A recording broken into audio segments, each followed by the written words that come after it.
सुदामा जी को धन की चाह नहीं है, सुशीला को धन की चाह है। और सुदामा जी को अपने लिए धन नहीं चाहिए, सुशीला को चाहिए। किस लिए? अरे छोटे छोटे बच्चे जब भूख में विकल हो जाते हैं, कहते हैं माताजी बहुत तेज भूख लग रही है, थोड़ा भोजन करा दीजिए। अब घर में कुछ व्यवस्था हो तब सुशीला भोजन कराए। सुशीला कहती बच्चों आज तो एकादशी है, आज 11 है, आज भगवान का भजन करो, व्रत रखो, कल सबको भोजन प्राप्त होगा। विचार करो, हमें समय पर यदि चाय नहीं मिले तो महाराज पूरा घर सर पर उठा लेते हैं हम लोग। यहां तो सुदामा जी के कई दिन भूख में निकल जाते, भूखे निकल जाते हैं, सुदामा जी किसी से कुछ नहीं कहते। कोई अच्छी मिठाई यदि हमारे घर में आ जाती है तो सबसे पहले माताएं वह मिठाई अपने बच्चों को खिलाती कि बेटा पहले तू खा। और बच्चे को यदि मिठाई अतिशय भा जाती है तो मैया अपने लिए जो रखती वो भी खिला देती है, तू इसको भी खा। लेकिन विचार करो, सुशीला जी के छोटे छोटे बच्चे जब सुशीला जी से कहते होंगे कि मैया बहुत तेज भूख लग रही, जल्दी से भोजन खिलाओ, और सुशीला जी कहती हैं कि बच्चों आज एकादशी है, कल भोजन मिलेगा, तो यह बात जब सुशीला जी बच्चों को कहती होंगी तो हृदय से विचार करो, हृदय पर कितना बड़ा पत्थर रखती हो। ऐसी स्थिति सुदामा जी महाराज के घर की है। घर के ऊपर छत भी नहीं है महाराज, आधा घर ढका हुआ है, आधा खुला हुआ है। वर्षात का जल घर में आता है, खूब जब ग्रीष्म काल होता है सूर्य की प्रखर किरण भी महाराज घर में आती है। लेकिन ऐसी स्थिति में भी सुदामा जी महाराज चैन की बंसी बजा रहे हैं।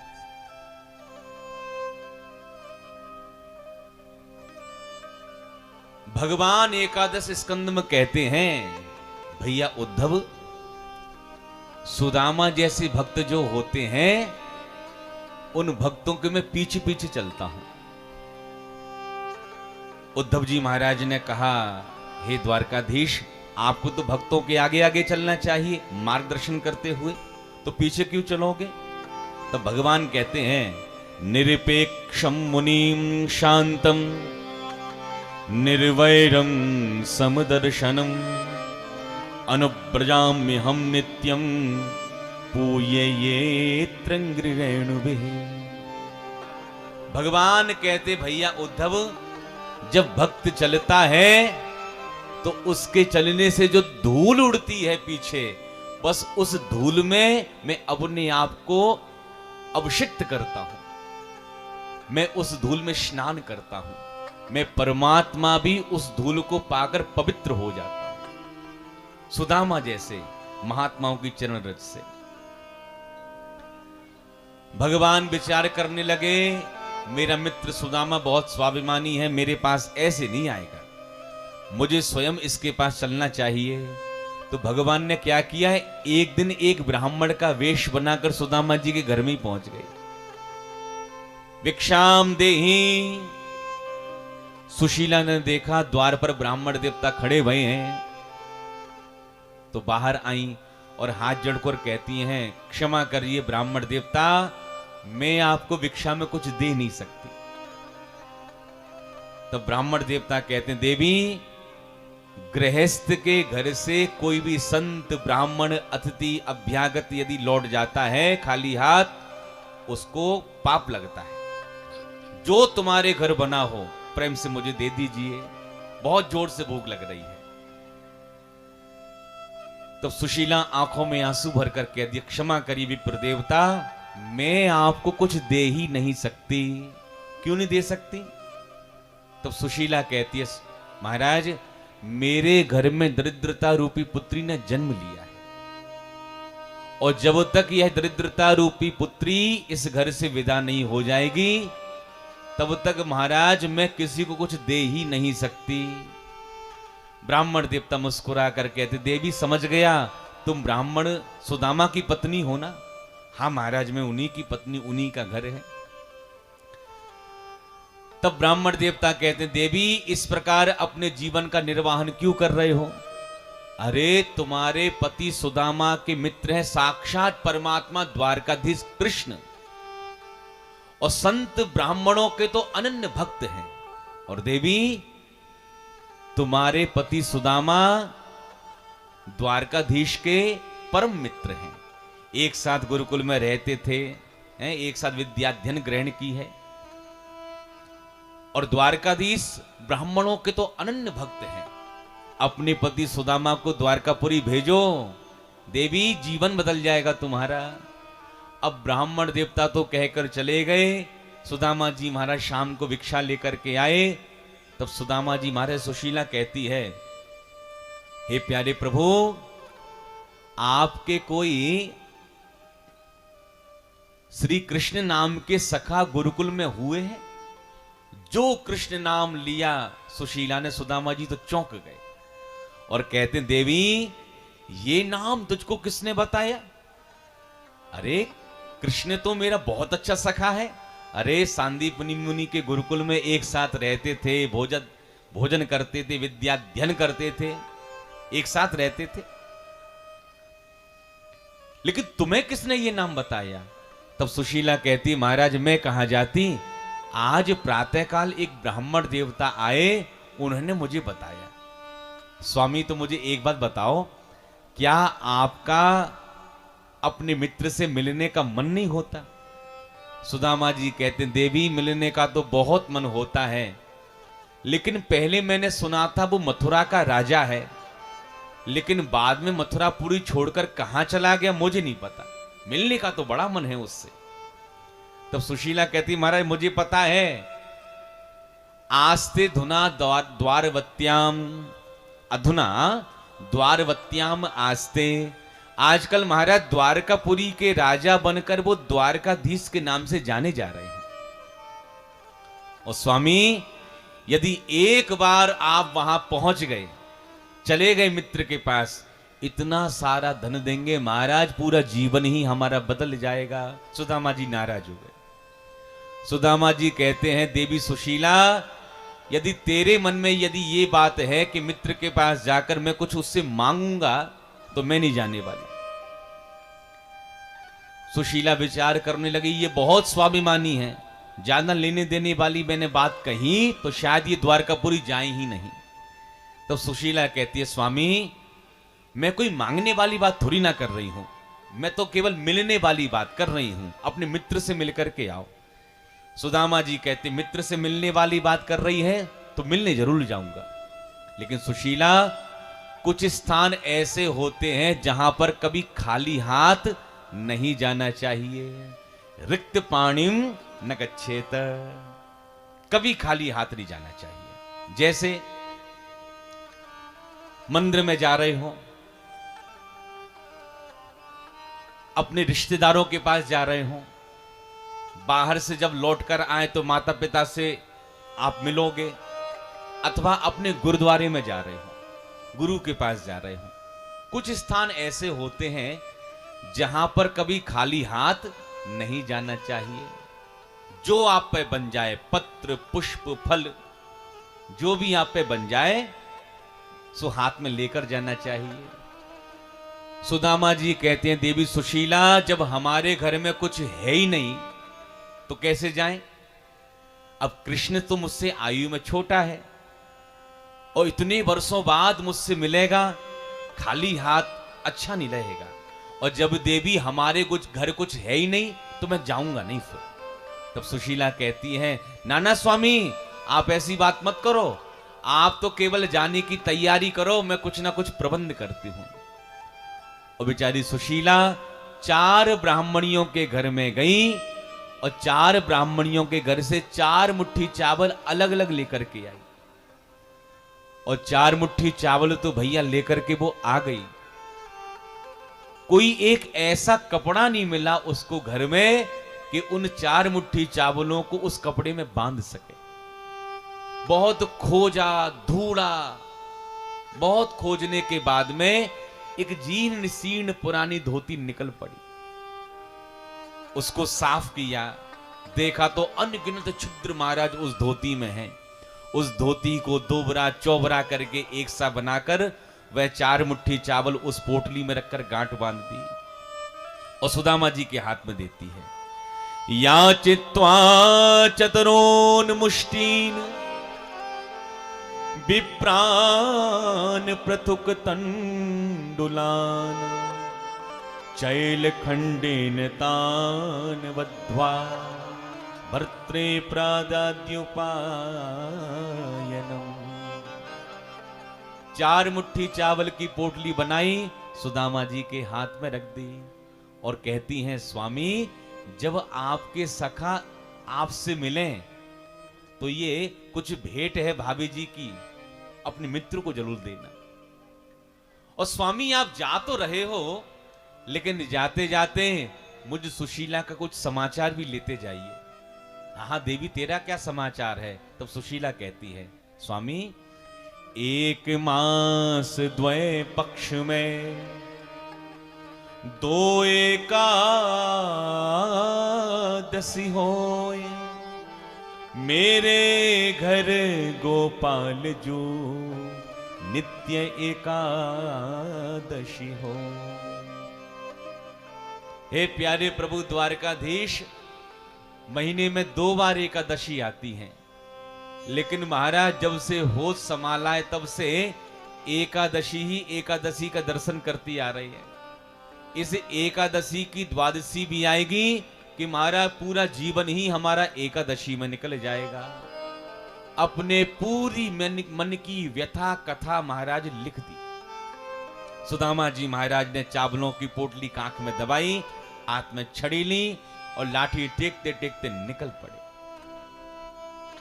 सुदामा जी जब घर से बाहर निकले, भगवान विचार करने लगे, यदि मेरा मित्र इस प्रकार द्वारकापुरी आएगा फिर तो कभी आ ही नहीं पाएगा। नेक महाराज घर से बाहर निकले, वृद्ध शरीर सुदामा जी महाराज का थक गए, बेचारे पेड़ की छाया में जाकर सो गए। भगवान ने क्या किया, सुदामा जी जैसी सोए, अपनी योग माया के बल से सुदामा जी को द्वारकापुरी में ही बुला लिया। और जैसी सुदामा जी की नींद खुली तो क्या देखा, बड़े बड़े महाराज महल भवन प्रासाद अट्टालिकाएं बनी हुई हैं। सुदामा जी विचार करने लगे, सोए थे जंगल में, जाग रहे हैं महलन में। इतने में महाराज एक राहगीर वहां से गुजरा तो राहगीर से सुदामा जी कहते हैं, अरे भैया राहगीर राम राम। राहगीर ने भी राम राम करी तो सुदामा जी महाराज कहने लगे, भैया इतनो बता दे, हम सो रहे हैं कि जग रहे हैं? राहगीर मुस्कुराकर कहता है, अरे महाराज आप तो जाग रहे हो, मेरे से बात कर रहे हो। सुदामा जी कहने लगे, भैया बात ऐसी है, सोए थे जंगल में और जाग रहे हैं महलन में, न जाने कहा बात है। अच्छी बात है, जाग रहे हैं। अच्छा इतनो और बताए दे कि यहां से द्वारकापुरी कितनी दूर और रह गई है बस। राहगीर कहने लगे, अरे बाबा जब घर से निकले तो कब भांग पी के निकले हैं? अरे द्वारकापुरी में आप खड़े भये हो और द्वारकापुरी को परिचय ले रहे हो, यही तो द्वारकापुरी है। सुदामा जी तो हक्के बक्के रह गए, अरे भैया द्वारकापुरी में इतनी जल्दी आए गए, बहुत बढ़िया रहे हो, द्वारकापुरी में आए गए। लेकिन भैया राहगीर इतनो और बता दे, यहां पर हमारा कन्हैया कहां रहे हो? करे द्वारकापुरी में। अब राहगीर कहता, बाबा ये कन्हैया कौन है? मकान नंबर, गली नंबर, कोई एड्रेस पता कुछ हो तो बताओ। अब आपके ग्रेटर नोएडा में कोई आ जाए या आपके गौतम बुद्ध नगर ये जो जिला है इसमें कोई आए और कहे, भैया नितिन जी का घर कहां है? अब यहां ग्रेटर नोएडा में तो तमाम नितिन है, एक हाथ दो तब तो काम चल जाए। तो आप किसी से पूछोगे कि नितिन कहां रहते हैं तो वो पूछेगा कि कोई मोबाइल नंबर है तो बताओ। यहां तो महाराज बहुत सारे नितिन है, कोई एड्रेस हो कुछ हो तो बताओ। तब आप कहोगे नहीं नहीं टीला के रहने वाले हैं, नितिन मावी जी, नाम याद आ गए, विवेक विहार में रहते हैं। तब आपको वो परिचय बताएगा, पता बताएगा पूरा। अब जब आपको पता ही नहीं है कहां जाना है, केवल नाम से काम तो चलने वाला नहीं है। राहगीर कहता है, अरे बाबा कोई पता हो तो बताओ आप। तो सुदामा जी कहवे लगे,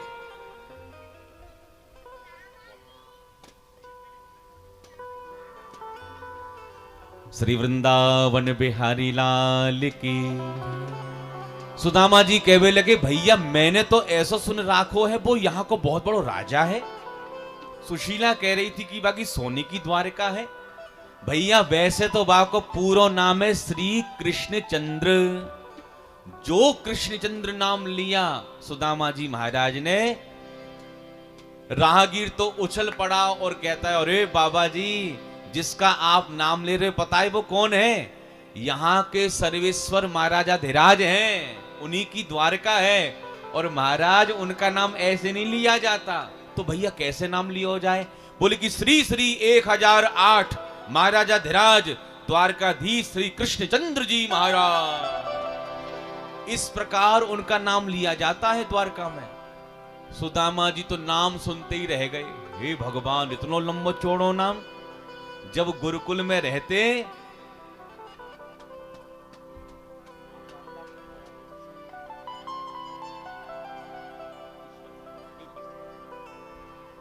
आज मंच पर हमारे एडिशनल जज हमारे ईश्वर सिंह जी, जो अमरोहा में इस समय इनकी सेवा चल रही है, आप पधारे हुए हैं।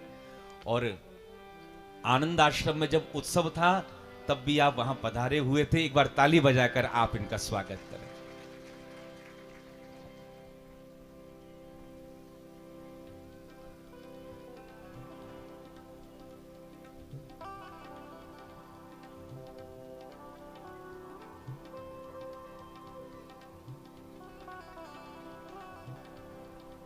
बोल कृष्ण कन्हैया लाल के।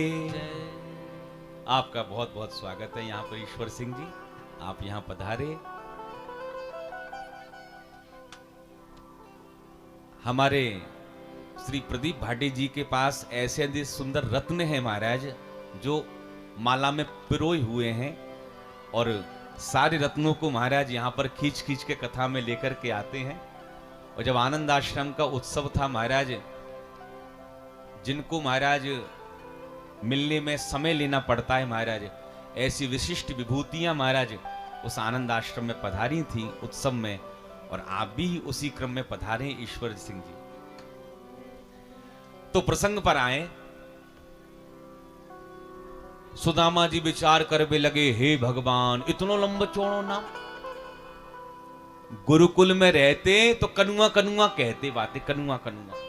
अब बताओ, द्वारका को इतना बड़ो राजा है गयो, नाम भी लंबो चौड़ो है गयो। चलो अच्छी बात है भैया, बढ़िया बाको महल है गयो है, इतना लंबो चौड़ो नाम है गयो, हमें तो बड़ी खुशी है। अच्छा भरे भैया राहगीर इतनो और बता दे, तेरो या द्वारकापुरी को राजा हमारो मित्र कन्हैया रहे कहां पर? राहगीर कहवे लगे, बाबा जितने महल ये बने भये हैं सब उन्हीं के ही हैं। आप किसी भी महल में चले जाओ, उनका दर्शन हो जाएगा। तो सुदामा जी महाराज लाठी टेकते टेकते प्रथम महल में आए हैं, जो लक्ष्मी स्वरूपा श्री रुक्मिणी जी का है। रुक्मिणी जी के महलों में सुदामा जी प्रवेश करते हैं। दो द्वारपाल वहां पर खड़े हैं और द्वारपाल कहते हैं, ब्राह्मण देवता किससे भेंट करनी है, आप अपना परिचय दीजिए।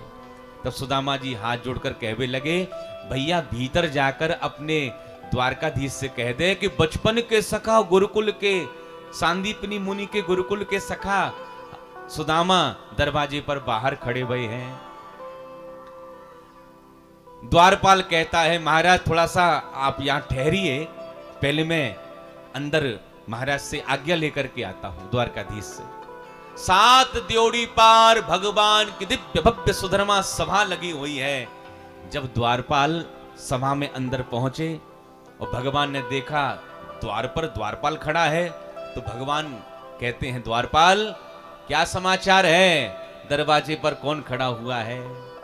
तब द्वारपाल हाथ जोड़ते हुए कहता है, हे प्यारे, बड़े बड़े राजा, बड़े बड़े महाराजा, संत साधु, अभ्यागत अदिति देवता, बड़े बड़े महापुरुष आए महाराज, और आपके कहे अनुसार बिल्कुल सम्मान के साथ में, आदर के साथ में, आतिथ्य के साथ में आपसे भेंट कराने के लिए अंदर लेकर के आता हूं। लेकिन हे द्वारकाधीश प्रभु, आज जो आया है ऐसा पहले कभी आया ही नहीं है। जितने सभासद बैठे थे सबके कान खड़े हो गए। आज कौन आया है भाई? लगता है कोई विशिष्ट विभूति आई है। तब द्वारकाधीश कहते हैं, द्वारपाल बताइए द्वार पर कौन खड़ा हुआ है? तब द्वारपाल हाथ जोड़कर कहता है, शीश पगा न जगा तन में, प्रभु जाने को आहे बसे के ही ग्रामा, धोती फटी सिलटी दुपटी, और पाय उपान की नहीं श्यामा, द्वार खड़ो तुझ दुर्बल एक, खड़ो चक सो बसुधा अभिरामा, पूछत दीन दयाल को धाम, बतावत आपनो नाम सुदामा। जो सुदामा नाम भगवान ने अपने कानों में श्रवण किया, उसी समय द्वारकाधीश अपने सिंहासन से कूद पड़े। बड़े बड़े संत साधु अतिथि आते हैं, भगवान किसी विशिष्ट व्यक्ति से कहते जाइए उनको आदर के साथ लेकर के आइए। लेकिन आज ऐसा कौन आया है जिसकी अगवानी के लिए साक्षात परमात्मा दौड़ते हुए चले जा रहे हैं? आज भगवान के कंधे से पीतांबर खिसक गया महाराज, पादुका पहनना भूल गए, पाप फैलाए, सुदामा सुदामा सुदामा कहते हुए भगवान ने दौड़ लगा दी। 7 द्योड़ी पार सुदामा जी महाराज दरवाजे पर खड़े हैं, विचार कर रहे हैं, भैया नाम सुन लियो होएगो मेरो, याद रही होएगी कि भूल गयो होएगो। लेकिन इधर भगवान सुदामा सुदामा सुदामा कहते हुए महाराज दौड़ लगा रहे हैं। और जब सुदामा जी ने दौड़ते हुए आते जब कृष्ण को देखा, ओहो मेरो मित्र दौड़ तो भयो, चलो आ रहे हो है। सुदामा जी ने बाह फैला ली महाराज, और भगवान इतनी द्रुत गति से गए और जाते ही सुदामा जी को अपने हृदय से लगा लिया है। बोल दीन बंधु भगवान की, श्री सुदामा जी महाराज की। भगवान ने इतनी जोर से सुदामा जी को अपने हृदय से लगाया, दोनों मित्रों की आंखों से इतने अश्रुपात हुए मानो दोनों मित्रों ने एक दूसरे का अभिषेक ही कर दिया। भगवान ने सुदामा जी को हृदय से लगाया, फिर विचार करने लगे, मेरा मित्र बहुत दूर की यात्रा करके आया है और भावुकता में मैंने अपने हृदय से उसे लगा लिया, कहीं इसे चोट न लग जाए। सुदामा जी का हाथ पकड़ा, 7 द्योड़ी अंदर जो भगवान की सुधर्मा सभा लगी है वहां लेकर के आए। जब सभा के मध्य सुदामा जी को खड़ा किया तो सभासद विचार करने लगे, इसको लेने के लिए गए थे जिसके तन पर धोती तक नहीं है, एक आधी धोती कमर में लपटी हुई है, आधी धोती कंधे पर पड़ी हुई है, जिसके हाथ में छड़ी है। ऐसा लग रहा है इसने कई दिनों से स्नान तक नहीं किया है, नंगे पैर हैं, किसको लेकर के आए? और मैंने कल की कथा में कहा था, भगवान भक्त वत्सल हैं, मतलब भक्त